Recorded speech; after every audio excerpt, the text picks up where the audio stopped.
بەردەوامی ململانێ سیاسیەکان لەسەر پرسی کەرکووک بە تەنیا پرسیە و شارەی لە ڕووی سیاسی ویداریەوە منەوە دوانەخستووە، بەڵکووە کارێکیش بۆ بووەوەی کەرتی گەشتیاریش لەو پارێزگایە پێش نەکەوێت. دوای 2023 ئێمە دەست بەکار بووین لە سەرچاوەکانی ئاوی پارێزگای کەرکووک. خۆشبەختانە ئەو وەزارەتە کەوتە بەشی کورد لە بەغدا، ئەوە بوو کە دکتۆر عەبدولەتیف جەمال بۆ وەزیری سەرچاوەکانی ئاوی کەرکووک. خۆشبەختانە ئەویش ئێمە چەند پرۆژەیەکمان خستە بەردەستی، ئەوش خۆشبەختانە موافقەی کرد لەسەر ئەو پرۆژانە وەکو بەردەڕێژکردنی خاسە ناو شاری کەرکووک و هەروەها دروستکردنی 5 منداو لە پارێزگای کەرکووک، ئەوانش کە خاسە چای و شرین و پڵکانە و زەنگەنە و هەروەها ڕووباری قەرەحەسەن کە ئەکەوێتە دێ خاڵۆ بازیانیەوە. ئەوە بوسیە پرۆژەی لەو پرۆژانە ئەنجام درا وەکو خاسە چای و پڵکانە و شیرین و هەروەها بەنداوێک لە خاڵۆ بازانی وایە بکرایە، بەڵام ئەوە بوو کەەوە خەڵکی ئەو ناوچانە موافق نەبوون لەسەر ئەوەی ئەو بەنداوە دروست بکرێ و ئێمە شوازمان لێهێنەوە. هەروەها ناو خاسە چای تقریبان بە مەسافەی 10 کیلۆمەتر بەردەڕێژی کرد و پارەیە باشی تیاسەر کرد لەو کاتەیە.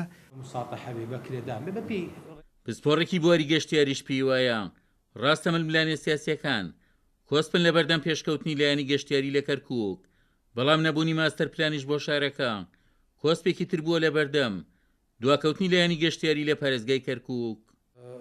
بڵێن سەر خاسە ڕووباری خاسە جێیەکی گەشتاریە، پێویستی بەوەیە کە تەطویری پێ بکرێ و پرۆژەی تایبەتی لەسەر بکرێ، بەڵام ئێمە تا ئێستا لەسەر ماستەر پلانی کۆن ئیش ئەەکەین، ماستەر پلانی شاری کەرکووکی کۆن کە هیچ شتێکی ئەوتۆیتیانی لەسەر خاسە کە پارێزگار دەستیان کرد بە ئەوەی ماستەر پلانی تازە بۆ کەرکووک دابنرێ و بۆ ئەوەی گۆڕانکاری تیا بکرێم شارە بەڕاستی. یەکێ لە شتەکانی کە لە زمانی ئەو پلانی ماستەر پلانەیە سەر خاسەیە کە گۆڕانکاری تێ بکرێت و کۆمەڵێ پرۆژەی گەشتیاری و کۆمەڵێ ئەفکاری تازە بێتەکای وەکو ئەوەی کە لە وڵاتەکانی دەرەوە ئەیبینین لە ئیستیغلالی سەری ڕووبارەکان و خاص بڵێن ئەوانەی ناو شارەکانەڕە بۆ شتی گەشتیاری. بەڵام ئێمە وەکو شارەوانی کەرکووک تا ئێستا هەوڵماندا لە ساڵانی ڕابردووە کۆمەڵێ پرۆژەی تایبەت لە ڕێی ئەو ڕێنمایانەی کە لە ژێر دەستمانایە کۆمەڵە پرۆژەمان توانیت جێبەجێ بکەین، وەکو هەندێک مەطعمی هاپیلاند ئەوەی کە ئەبینرێ شتێکی جوانە کراوە، ئەو مەزبەحی سکای کە بە ئیستثمار کراوە و کۆمەڵێ پرۆژەی قاعاتی ئاهەنگوشتیوە و کۆمەڵە گازینۆات و ئەوانە کراوە. بەڵام 6 ساڵێکی زیاترە ئێمە ڕاگیراین لەوەی کە هیچ ئیشێکی تازەی لەسەر بکەین سەر خاسە تا ماستەر پلانی تازە تەواو ئەبێ.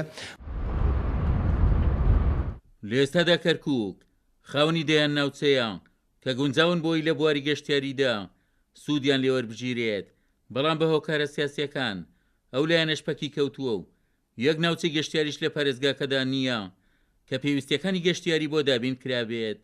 عومەر غەریب، کورسات نیوز، کەرکووک.